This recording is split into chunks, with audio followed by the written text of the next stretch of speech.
اعوذ باللہ من الشیطان الرجیم بسم اللہ الرحمن الرحیم۔ معزز ناظرین، السلام علیکم ورحمۃ اللہ وبرکاتہ۔ آج ہم پیارے آقا جناب محمد مصطفیٰ صلی اللہ علیہ وآلہ وسلم کی سیرت طیبہ میں سے دعوت کے آداب بیان کرنے کی کوشش کریں گے۔ مسلم شریف کی حدیث ہے کہ حضور نبی کریم صلی اللہ علیہ وآلہ وسلم کے ایک اجمی پڑوسی نے حضور علیہ السلام کو اپنے گھر دعوت پہ مدعو فرمایا۔ دیکھیے جناب محمد مصطفیٰ صلی اللہ علیہ وآلہ وسلم نے کس طرح میں دعوت کے آداب سکھائے کہ وہ دعوت پہ اس نے بلایا تو حضور علیہ السلام نے اس سے پوچھا کہ کیا دعوت پہ صرف میں ہی آ سکتا ہوں، یعنی صرف مجھے بلایا گیا ہے کہ ساتھ حضرت عائشہ صدیقہ رضی اللہ تعالیٰ عنہ کی بھی دعوت ہے؟ تو اس اجمی پڑوسی نے عرض کیا کہ یا رسول اللہ صلی اللہ علیہ وآلہ وسلم، صرف ایک آدمی کا انتظام ہے، صرف آپ ہی اس دعوت میں تشریف فرما ہو جائیں تو ہمارے لیے باعث خیر برکت ہوگی۔ تو حضور علیہ السلام کی طبیعت کو یہ گوارا نہ ہوا کہ گھر میں رفیقہ حیات بھوکھی ہو اور میں دعوت میں شرکت کروں، تو حضور علیہ السلام نے اس دعوت سے معذرت کر لی۔ وہ اجمی گیا اور اس نے پھر ایک اور آدمی کے کھانے کا انتظام کیا اور پھر دوبارہ آ کے بارگاہ رسالت مآب صلی اللہ علیہ وآلہ وسلم میں عرض کی کہ یا رسول اللہ صلی اللہ علیہ وآلہ وسلم، دو شخصیات کی دعوت ہے، یعنی آپ بھی اور آپ کی رفیقہ حیات ام المومنین حضرت عائشہ صدیقہ رضی اللہ تعالی عنہا کو بھی دعوت ہے کہ وہ بھی آپ کے ساتھ دعوت میں تشریف لے آئیں۔ پھر آقا علیہ السلام ان کے گھر دعوت پہ تشریف لے گئے۔ اس مختصر سی حدیث اور سیرت کے اس واقعے سے ہمیں یہ معلوم ہوتا ہے اور ہمارے لیے یہ سبق ہے کہ جب بھی کوئی دعوت پہ بلائے تو ہمیں دیکھنا چاہیے کہ اس نے ایک بندے کو بلایا ہے یا سب کو بلایا ہے۔ اگر ایک آدمی کو بلایا ہے،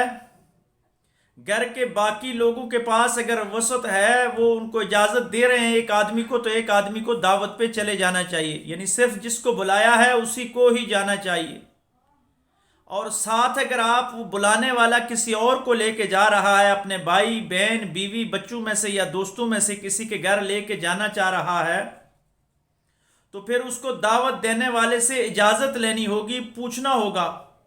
کہ میرے ساتھ اتنے مہمان آ رہے ہیں، اتنے آدمی ہیں، کیا ان کے لیے بھی آپ کے پاس گنجائش ہے؟ اگر وہ میزبان اس بات کی اجازت دیتا ہے تو پھر آپ اس کے گھر دوسرے ساتھیوں کو لے کے جا سکتے ہیں۔ اور یہاں جو میزبان ہوتا ہے، دعوت دینے والا ہوتا ہے، اس کو بھی شرم و حیا نہیں کرنا چاہیے، بلکہ اس کے لیے بھی آقا علیہ السلام نے ایک ایسا سبق دیا ہے کہ اگر اس کے پاس انتظامات ایک آدمی کے ہیں تو وہ معذرت کر سکتا ہے، وہ کہہ سکتا ہے کہ صرف ایک آدمی کی دعوت ہے، میں ایک آدمی کی دعوت کر سکتا ہوں،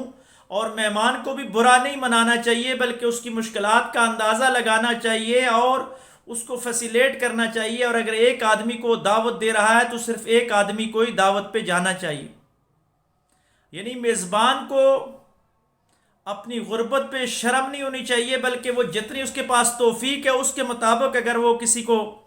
دعوت دے رہا ہے، دعوت تو دل کی ہوتی ہے، اگر اخلاص کے ساتھ کسی کو پانی پلا دیا جائے، دل کی گہرائیوں سے کسی کو مسکرا کے اپنے گھر بٹھا ہی دیا جائے تو پھر بھی میرے نزدیک دعوت ہو ہی جاتی ہے۔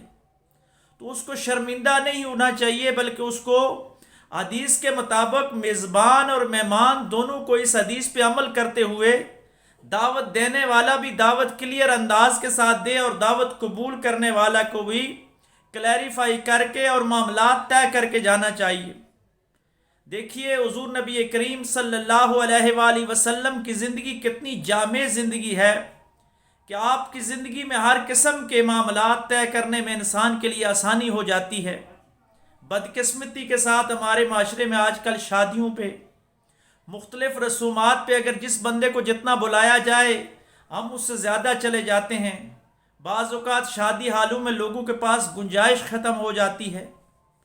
اسی طرح بعض پروگرامات کے اندر اہل خانہ کو شرمندگی کا سامنا کرنا پڑتا ہے۔ تو دعوت اخلاص کے ساتھ ہونی چاہیے اور جتنے لوگوں کی بھی ہونی چاہیے اس کے مطابق ہی مہمانوں کو اس محفل میں جانا چاہیے۔